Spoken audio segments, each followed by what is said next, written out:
रेखा के पिता दिल्ली में किसी तरह अपने और अपने परिवार का पेट पाल रहे थे। पर एक दिन, अरे रमेश, तुम्हारी बेटी के तो समझो भाग्य ही खुल गए। वकील लड़के का रिश्ता आया है। अरे वाह, कब करना चाहते हैं शादी? वो लोग तो जल्द से जल्द ही करेंगे। बाकी शाम को मैंने रेखा को देखने के लिए बुला लिया है। तेरा घर छोटा है तो तुम लोग मेरे घर ही आ जाना। राकेश और उसकी बीवी सारी तैयारी के साथ रोहित और रेखा की शादी कर देते हैं। लेकिन अगले ही दिन, देखो रेखा, शादी भले ही हो गई है, लेकिन तुम ये मत सोचना कि मैं किसी जोरू के गुलाम टाइप रहूंगा। रेखा को रोहित की बात अजीब लगती है। मैं ये तो सोच भी नहीं सकती और ना ही चाहती हूँ, लेकिन शादी के अगले ही दिन इस तरह की बात की उम्मीद भी नहीं थी। रोहित रेखा के मुंह से ये बात सुनकर गुस्सा हो जाता है। अरे, काफी जबान भी चला लेती हो। माँ ने सिखाया नहीं कि पति से कैसे बात करते हैं? रेखा अब चुप रहने में ही भलाई समझती है। रेखा, जल्दी से नाश्ता तैयार कर लो। आज पहला दिन है, सारे काम तुम्हें समझा दूंगी। ये नौकरानी है जो तुम्हें बता देगी कि कैसे कैसे क्या करना है। फिर इसकी कल से छुट्टी है। रेखा भी ससुराल में जी जान लगाकर काम करने लगती है। खाली समय मिलता तो पति के वकालत की किताब उठाकर पढ़ने लगती। ये क्या, जब देखो तब पढ़ती रहती है। अच्छा सुन, कल पिता के घर से 20,000 रुपये लेकर आना। मेरे छोटे बेटे की फीस भरनी है। लेकिन पापा क्यों भरेंगे उसकी फीस? अरे वाह जी वाह, पापा क्यों भरेंगे? तो ये बता, हम क्यों रखेंगे तुझे यहाँ? क्यों खाना देंगे फ्री में? अरे, क्योंकि मैं बहू हूँ इस घर की। तभी वहाँ रोहित आ जाता है। अरे वाह, बड़ी जबान चला रही हो। चुपचाप माँ जो कह रही है वैसा कर, वरना सामान उठा और जा अपनी झोपड़ी में। बेचारी रेखा क्या करती, पिता के घर जाती है, उनको सारा हाल बताती है। पिता भी जैसे तैसे पैसों का इंतजाम कर बेटी को ससुराल के लिए विदा करते हैं। देखा, अब कहाँ से आए पैसे? अरे बहुत माल है तुम लोगों के पास, बस सीधी उंगली से निकालते नहीं।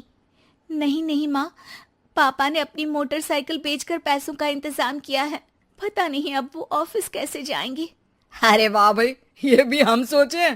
खैर, जैसे तैसे दिन बीतते हैं। रेखा जहाँ एक प्यारे से बेटे की माँ बनती है, तो वहीं उसका वकालत की किताब में ज्ञान और गहराता जाता है। हे भगवान, बुरे फंसे। ये केस तो लगता है कि मैं हार ही जाऊंगा। देखिए, मैंने आपकी इस केस की फाइल पढ़ी थी। इस केस को जीतना बहुत ही आसान है। वाह भाई वाह, यहाँ वकालत की डिग्री लेकर भी मैं समझ नहीं पा रहा हूँ, और तुमने रोटी बनाते बनाते ही केस समझ लिया। अरे जाओ जाओ, जाकर मुन्ने को संभालो। केस मैं संभालूंगा। ए लड़की सुन, जाकर अपने बाप के यहाँ से 3 लाख लेकर आ। पूरा घर फिर से बनाना है। छोटे की शादी करूंगी तो छोटी बहू को कहाँ रखूंगी? पूरा घर तो तूने घेर रखा है। ऐसा मत बोलिए माँ जी, पापा इतना पैसा कहाँ से लाएंगे? अब तो वो रिटायर भी हो गए हैं। हाँ, तभी तो बोल रही हूँ, रिटायरमेंट के पैसे तो मिले होंगे ना। लेकिन वो अगर आपको दे देंगे तो बुढ़ापा कैसे काटेंगे? रोहित रेखा की बात सुनकर गुस्सा हो जाता है। ए सुन, चल अपना सामान उठा, अपना बच्चा उठा और निकल यहाँ से।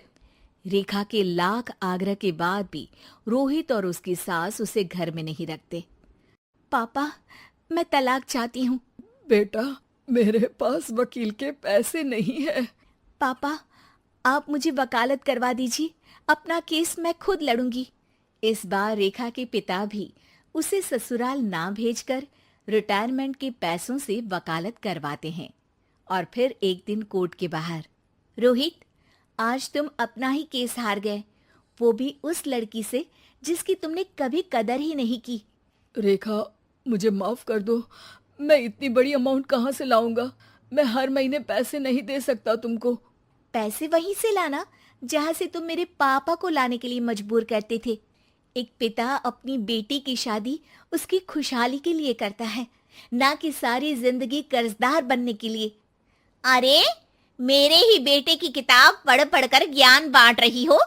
वकालत की किताब तो ससुराल में ही पड़ी थी ना। बिल्कुल, यहाँ मेरी गलती रही। जिस पैसे से मैंने इसकी शादी की थी, मुझे वो पैसे पहले इसकी पढ़ाई में लगाना चाहिए था। और आज रेखा एक जानी मानी वकील के रूप में काम कर रही है।